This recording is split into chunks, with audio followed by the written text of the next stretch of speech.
एक शीतल आरती होती है। मेरी जीजियों बड़े सावधानी से सुनिएगा, एक शीतल आरती होती है। कभी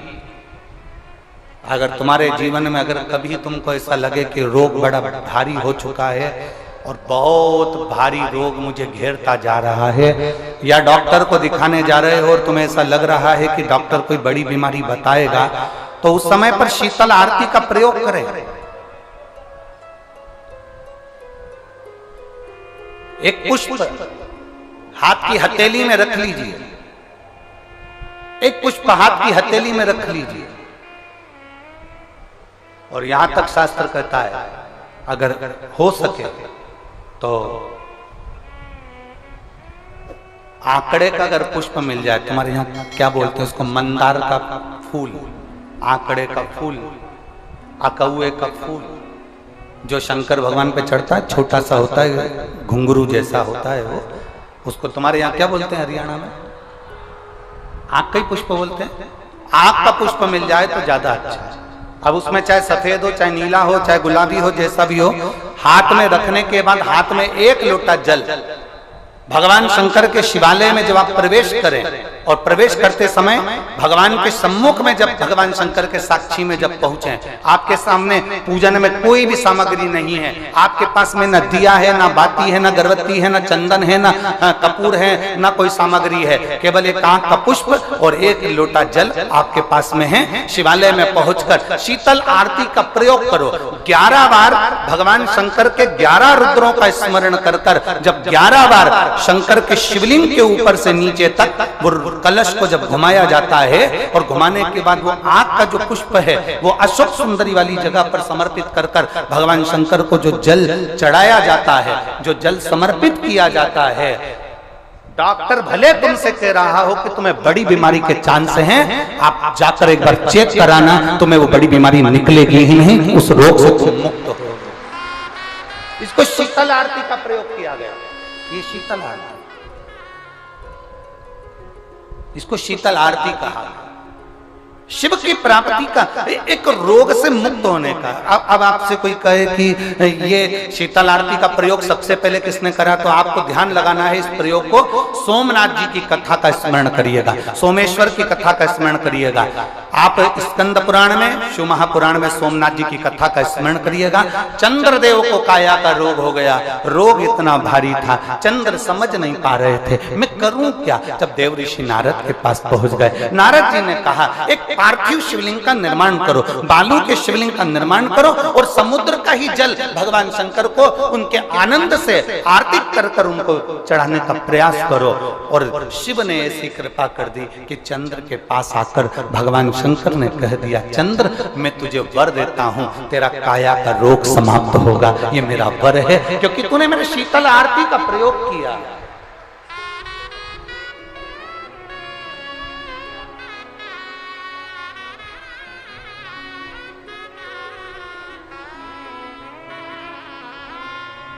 मेरी जीजियों, 2 चीजें बड़ा स्मरण में रखिएगा। एक, बैसाख महीने में मट्टी के पात्र का जल, अभी अभी क्या चल रहा है, फागुन, अभी क्या चल रहा है, फागुन। जब बैसाख का महीना आए ना, जितने यहां बैठे और जितने आस्था चैनल पर सुन रहे हो, जितने फेसबुक यूट्यूब पर कथा श्रवण कर रहे हैं, जितने मोबाइलों पर देख रहे हैं, प्रयास करना, बैसाख के महीने में मिट्टी के पात्र में जो रात्रि भर जल रखा हो, मिट्टी के पात्र में, अगर आपके पास में घड़ा हो, हंडा हो, नी हो, तो दिया हो, दीपक हो, कुल्लड़ हो, कोई भी तुम्हारे पास में जो मिट्टी का पात्र, उसमें जल भरना। वो जल बैसाख के महीने की किसी भी सोमवार के दिन, किसी भी सोमवार के दिन, बैसाख महीने या किसी प्रदोष के दिन, या बैसाख महीने के शिवरात्रि के दिन, वो मिट्टी के पात्र का जल अपने घर के प्रत्येक व्यक्ति का स्पर्श कराकर उस मिट्टी के पात्र के जल को तांबे के पात्र में डाल लीजिए और घर के प्रत्येक व्यक्ति का स्पर्श करा लीजिए और शंकर भगवान पर कुंदकेश्वर महादेव के नाम से समर्पित करिए। कुंदकेश्वर महादेव कभी जीवन में पीछे पलट कर देखने की जरूरत नहीं पड़ेगी, आप उन्नति की सीढ़ी की ओर बढ़ते चले जाओगे। बैसाख महीने में मट्टी के पात्र का जल भगवान शंकर को समर्पित होना चाहिए, उसका सुख हमारे जीवन को एक आनंद फल प्रदान। जब लगे आपको कि दरिद्रता बहुत ज्यादा है, किराया तक नहीं है, मैं कैसे जाऊं, मंदार और शमी ने दोनों ने मिलकर भगवान शिव की आराधना करी और देवादिदेव महादेव ने वर दे दिया, सुनो शमी और सुनो मंदार, यदि कोई भूल से भी आपकी पत्ती, आपका पुष्प मुझे समर्पित कर देगा, सुनो मंदार, सुनो शमी, अगर कोई भूल से भी आपकी पत्ती, आपका पुष्प मुझे समर्पित कर देगा, उसे हजारों अश्वमेध यज्ञ के स्नान का जो पुण्य होता है वो एक क्षण में प्राप्त हो जाए। हजारों अश्वमेध यज्ञ का पुण्य,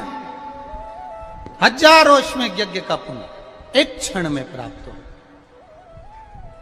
ये मंदार, ये शमी, हजारों अश्वमेध यज्ञ का पुण्य एक साथ। शमी की पत्ती देखिए आप लोगों ने, जम के तो बोले जरा, देखिए मंदार पुष्प भी देखा हुआ है। अब शमी की जो पत्ती होती है, उस शमी की पत्ती को भगवान देवादिदेव महादेव पर चढ़ाने का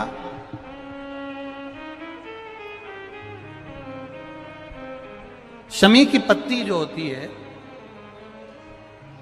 उस शमी की पत्ती को चढ़ाने का एक नियम भी होता है। थोड़ा सावधानी से सुनना इस नियम को, जो आपके जीवन को सार्थक बना सकता है। शमी की पत्री को चढ़ाने का एक नियम है, बड़ा सुंदर नियम, आपके जीवन में उतारने लायक। महाराज, जब सारा श्रृंगार मेरे देवादिदेव महादेव का हो जाए, बहुत ध्यान से सुनना, ये प्रसंग आया नहीं पहले, आज अगर कुबेरेश्वर बाबा की पावन धरा पर यह प्रसंग निकला है तो उसको ध्यान से सुनिए, भाव से सुनिए। पत्ती, शमी की जो पत्ती होती है, उस शमी की पत्ती को कब, कैसे और कहां चढ़ाना चाहिए, और शमी की पत्ती का फल क्या होता है, वो भी अपन समझ लें उसको। शमी की पत्ती, संपूर्ण स्नान भगवान का हो जाए, संपूर्ण स्नान। आप समझे उसको, जैसे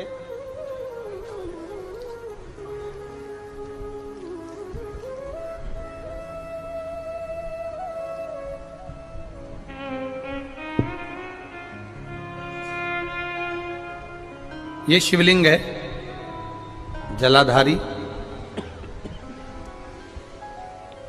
जल निकल कर जाने का स्थान, गणेश, कार्तिकेय, अशोक सुंदरी, जलाधारी मतलब माता पार्वती जी का हस्त कमल, शिवलिंग, शिव का स्वरूप, ऊपर जो जलाधारी लगी है उसमें से एक एक बूंद जो पानी नीचे गिर रहा है, जो पानी नीचे गिर रहा है, शिव जी की बेटियां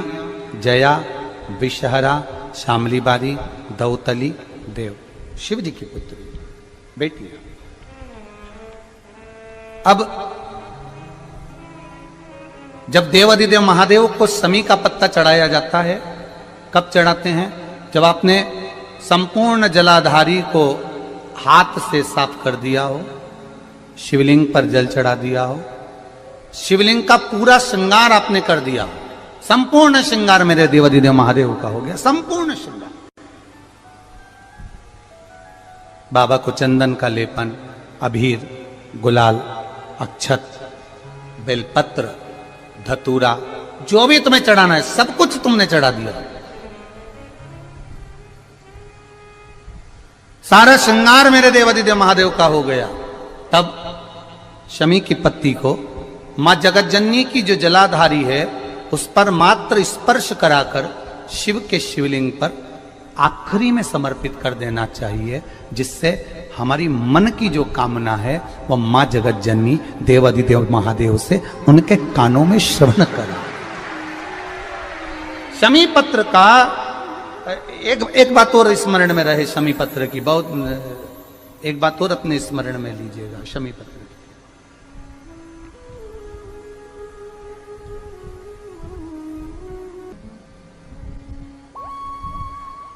जैसे शिवलिंग, जलाधारी और स्थान, जब बहुत ज्यादा मात्रा में दरिद्रता होती है, बहुत ज्यादा मात्रा में बहुत कष्टमय जीवन, जैसे एक बहन ने अपने पत्र में लिखा है कि मैं हरियाणा साइड से आई हूं, उन्होंने अपने पत्र में लिखा है मेरे को मेरे टिकट करवाने का भी मेरे पास पैसा नहीं था। जिसने लिखा है अगर वो बैठी हो तो खड़ी भी हो सकती है कि मेरे पास टिकट कराने का भी पैसा नहीं था और मेरे पास में कोई धन दौलत इतनी भी नहीं कि मैं आऊं। मेरे मायके वालों ने मेरी भक्ति को देखकर, एक कोई उनके परिचित जा रहे थे तो उनका टिकट कैंसिल हुआ तो मुझे यहां पर भेजा, मैं यहां आई। अब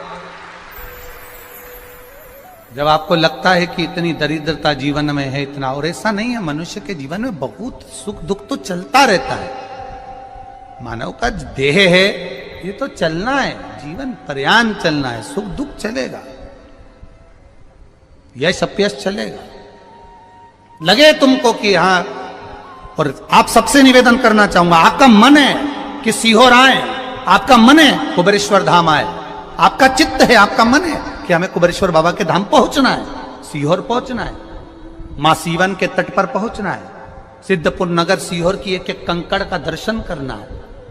108 शिवालय का स्मरण करना है, चिंतामन गणेश और श्री हनुमान फाटक का, खेड़ापति सरकार का, मनकामेश्वर का दर्शन करना है, भूतेश्वर का दर्शन करना है, कुबेरेश्वर का दर्शन करना है। जब तुम्हारी चित्त वृत्ति में आए, जब तुम्हारे मन में आए, धन भी नहीं है, पैसा भी नहीं है, बहुत दरिद्रता का जीवन है, बहुत दुखी जीवन है, तब बेलपत्र और शमी पत्र का प्रयोग जरूर करके देखना। प्रैक्टिकल करने में कुछ नहीं जाता, प्रैक्टिकल करने में क्या जाता है, करके देखना। उस समय पर जैसे वो कहते हैं ना कि कोई कहने वाला कह दे कि महाराज जी, वो एक महाराज प्रवचन दे रहे थे और प्रवचन में देते